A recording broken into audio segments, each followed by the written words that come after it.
بیوی اگر چلی بھی گئی تو دوسری لا سکتے ہیں.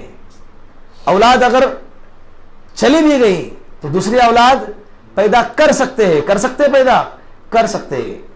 لیکن ماں باپ اگر ایک مرتبہ چلے گئے نا, قسم خدا کی نہیں آ سکتے.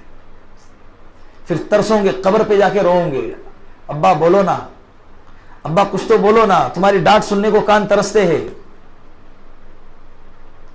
فون جب ماں باپ کا آتا ہے تو اٹھا لیا کرو. میری بھی بہت کمزوری ہے, بول رہا ہوں ایسا وقت کے حساب سے, فون اٹھانے کے اندر. لیکن آج ہمارے والد محترم کہاں ہیں؟ دنیا سے چلے گئے. جب ان کی یاد آتی ہے تو ان کی آواز سن نہیں سکتے ہم. ان کو ملنے کے لیے ہم کو کہاں جانا پڑتا ہے؟ قبرستان جانا پڑتا ہے. آج اللہ نے تمہیں ماں باپ دیے ہیں, ان کی قدر کرو. گھروں میں ہیں ان کی عزت کرو. ایک وقت آئے گا کہ ان کو ملنے کے لیے کہاں جانا پڑے گا, تب بولو گے, پچھتاؤں گے, ماں تمہاری بہت یاد آ رہی ہے, ماں تمہاری بہت دعاؤں کی یاد آ رہی ہے. پھر اس وقت کا پچھتانا کچھ کام آئیں گے ہی نہیں. ماں باپ کی ڈانٹیں سن لیا کرو. میرے ابا مجھے بہت ڈانٹتے تھے, اتنا ہمارے ابا کا مزاج بہت سخت تھا. اللہ ان کو جزائے خیر عطا فرمائے. ان کے اس سخت رویوں کی وجہ سے الحمدللہ آج ہم برائیوں کی طرف جانے سے ڈرتے ہیں.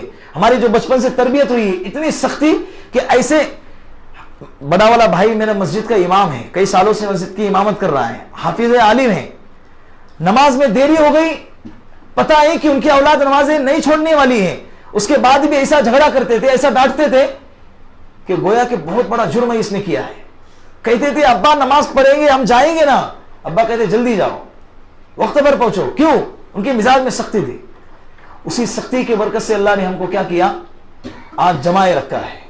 اللہ ان کو جزائے خیر عطا فرمائے. تو بہت ڈانٹتے تھے, کبھی بھی کسی بھی وقت میں ان کا مزاج تھا. لیکن اللہ کا احسان ہے, میں یہ بات فخر سے اس لیے کہہ رہا ہوں کہ میرا یہ رویہ تھا. میرے چہرے پر کبھی پیشانی پر بھی بل نہیں آتا تھا, کبھی ابا کو زبان درازی نہیں کرتا تھا, کبھی جواب نہیں دیتا تھا. کبھی کبھی تو ابا ڈانٹ رہے, میں سامنے سے ایسے بیٹھا ہوں, کھانا کھا رہا ہوں, ابا کہتے میں تجھے کہہ رہا ہوں. کہا کہ ہاں نا ٹھیک ہے, میں بھی کہوں, سن رہا ہوں نا, احترام کے ساتھ سن رہا ہوں, میں اپنا کام کر رہا ہوں. کبھی بھی ابا نے جو کہا اس کے بعد کا الٹا جواب دیا, اونچی آواز میں بات کیا.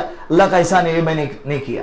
اسی لیے مرنے پر مجھے اتنا زیادہ دکھ نہیں ہوا کہ میں نے ابا کے ساتھ ایسا برا سلوک کیا اور ابا کے ساتھ جھگڑے کیے. وہ پھر جنازہ جب سامنے ہوتا ہے نا, وہ سارے زندگی کے دنیں یاد آتے ہیں کہ فلاں وقت میں نے ابا کو ایسی تکلیف دیا, فلاں وقت میں ابا نے مجھے بلایا, میرے لیے ابا باہر کھڑے رہے, اور ابا مجھے بلاتے تھے میں گیا نہیں, ابا مجھے اٹھاتے تھے میں اٹھا نہیں, ابا مجھے سناتے تھے میں نے سنا نہیں.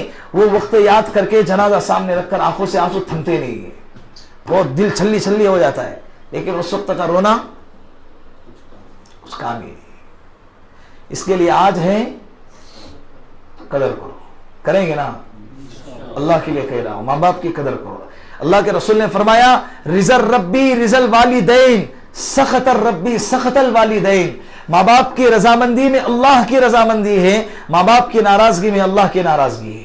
ماں باپ ناراض ہے, سمجھ جاؤ کہ اللہ بھی تم سے کیا ہے, ناراض. اللہ راضی ہے تو سمجھ جاؤ کہ اللہ بھی تم سے کیا ہے,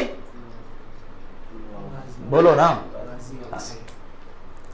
تو ایک علامت تو کیا بتائی کہ باندھی اپنی آقا کو جنے گی, اپنی آقا کو جنے گی. دوسری علامت ان تلد الامۃ ربتها وان ترى الحفاة العراة العالة الرعاء الشاة يتطاولون في البنيان.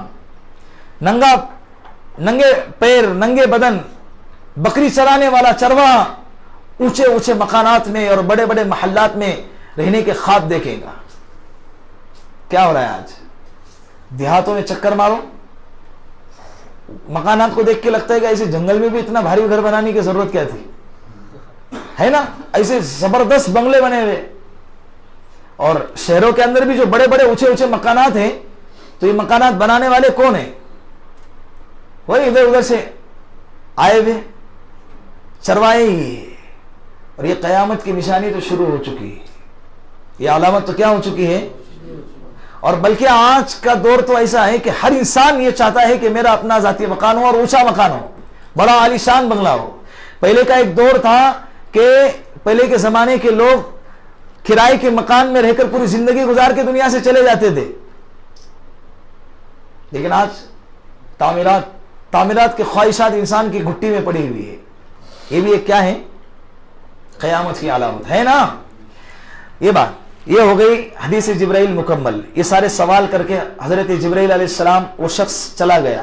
اللہ کے رسول نے فرمایا کہ اتدری من السائل یا عمر، اتدری من السائل، یہ عمر تو جانتا ہے کہ یہ کون ہے؟